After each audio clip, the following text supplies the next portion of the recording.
Something is wrong. I'm losing control. Panic was clearly audible in his voice. But was there anything in this world that could cause panic in the person who created panic for the world? Why was he panicking now? Strong winds were natural at this altitude. As if reading the mind of his master, the charioteer said, "This is not natural wind, it seems sponsored by your enemy." That creature did exist.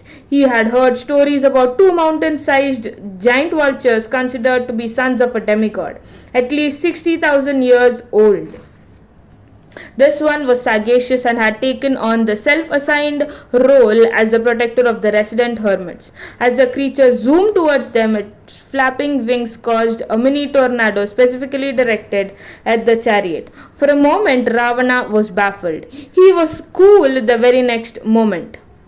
The calmness came from the closer observation of the bird's features, a gigantic body covered in dark brown feathers that were closely knit together. Yellow, mean eyes stared fiercely at him, seemingly emitting fire, and kneeling, taking cognizance of the situation. Its red beak, sharp enough and shiny as a thunderbolt, moved slowly, preparing for an attack. Its intense red claws looked menacing and brutal. Its mighty wings could individually hold the weight of a chariot. Despite all these features, which were fearful, there was something that Ravana saw that drove away his fear.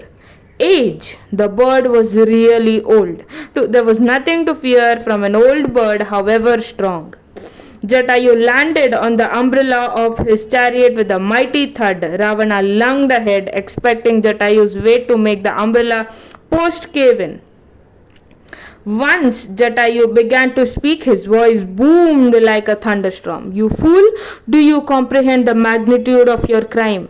As long as I am around, I won't allow you and your evil schemes to succeed." Spreading his wings dramatically, he continued, "I will block every direction you can possibly think of venturing towards." In a moment, his expression changed from extreme anger to intense love, for he looked at Sita. He assured her, "Don't be afraid, I have come now." Again, he sniffed his expressions and continued, "Don't lay your hands on the wife of the mighty Rama. O Ravana, where has all your erudition and education evaporated as you engage in this filthy act? What example are you setting by this action? You will accept it if aspires for your wife and kidnaps her? Just as nutritious food cannot be digested by a person with indigestion, good advice does not stick on evil minds. But I warn you, don't hope to survive after drinking poison. Has Rama transgressed into your domain that you steal his wife?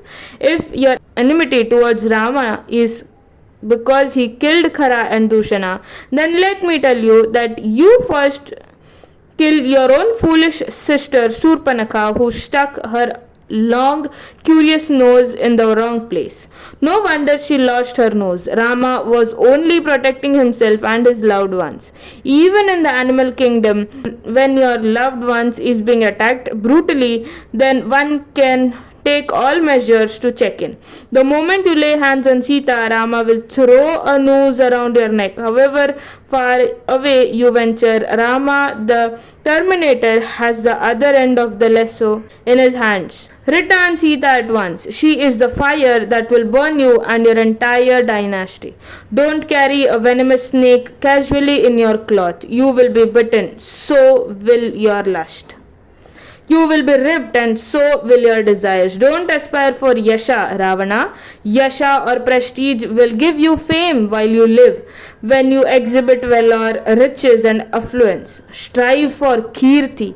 Kirti will give you fame beyond your death, too, when you exhibit righteousness, charity, and selflessness. I know that there is a large gulf between the two of us. I am old and you are young. I am feeble and you are robust. Yet I am fearless because I defend the truth. Sita is like the Vedas. No matter how often foolish scholars try to misconstrue the Vedas, divine beings will always be there to sacrifice their lives to retain their sanity, original purity.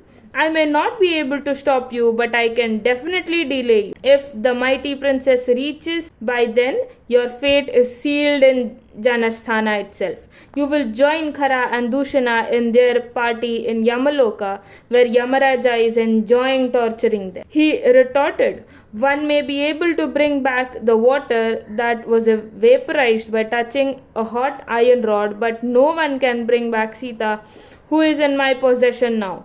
Get out of my way or be ready to die, you old ugly vulture, Ravana said. Jatayu ripped off the flagstag of Ravana's chariot and broke the royal umbrella. Again reassuring Sita, he said, don't worry, Rama will arrive soon.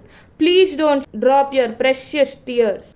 20 raging red eyes flamed as the mighty bird destroyed his flagpost and umbrella. His teeth gritted in rage as he saw his Veena embossed flag flutter away towards the ground like a kite cut loose. Jatayu lunged forward with one swoop of his wings. He dislodged all the 10 golden crowns from his head. Ravana was aghast. As he saw his helmet fly in all directions, Ravana was filled with rage. Next, he gathered a multitude of arrows on his bow and shot them at the aggressive bird. Jatayu caught most of his beaks and claws and diverted the rest with his flapping wings. To begin to leave excruciating gashes on the haughty king's body. To make matters worse, the bird had started pecking his uncovered heads. When Ravana tried to use his bow to defend himself and shoo him off, Jatayu snatched it and flung it off the chariot. Ravana now aimed 100 arrows at Jatayu. He was stalled for a few seconds by the pain the arrows had inflicted upon him. He seemed to be inside a nest made of arrows. Jatayu was bleeding all over. He began tearing off Ravana's arms. Surprisingly, as he ripped off one arm and focused on the next, that arm would instantly resocket again like snakes exiting a hole. Jatayu became confused and frustrated. He then snatched the bow from Ravana's hand with his beaks and flew away towards the sky. As if mocking Ravana, Jatayu broke the bow into two pieces with his claws. Frustrated by the devastation Jatayu had been causing, Ravana picked up a sharp trident and flung it towards him. The weapon hit Jatayu on his chest. Unmindful of the pain, Jatayu continued to focus on his attack. Jatayu threw each of the 16 mules in different directions which Ravana had in his chariot. The chariot was now wobbling. The charioteer panicked as he saw the bird ominously staring at him. Jatayu lunged at him and in one moment clawed his head off his shoulders. Ravana did not quite expect Jatayu to fling his chariot's bloody head at him. Within minutes, the chariot was plunging towards destruction. Ravana, still holding Sita in his grip, was ready to jump just before the chariot hit the ground. His ego was shattered. Anticipating that this bird was bent on damaging his chariot, he had invoked the Pushpaka Vimana right on time. The plane arrived and Ravana mounted it, determined to terminate this mad bird. For the time being, Sita was the least of his worries. He dragged her into the Pushpaka Vimana and huddled in one corner of the expansive aircraft. Bravo, mighty Jatayu! What you have accomplished, not even the most powerful demigods have. I must congratulate you for this, but you must be aware now that it's not going to be an easy task for you. Your old body is tiring.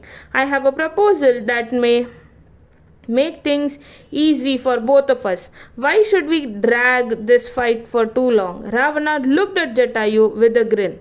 Was Ravana actually talking in favor of Jatayu? Or was this a trap after all? For knowing, please stay tuned and subscribe for the next episode.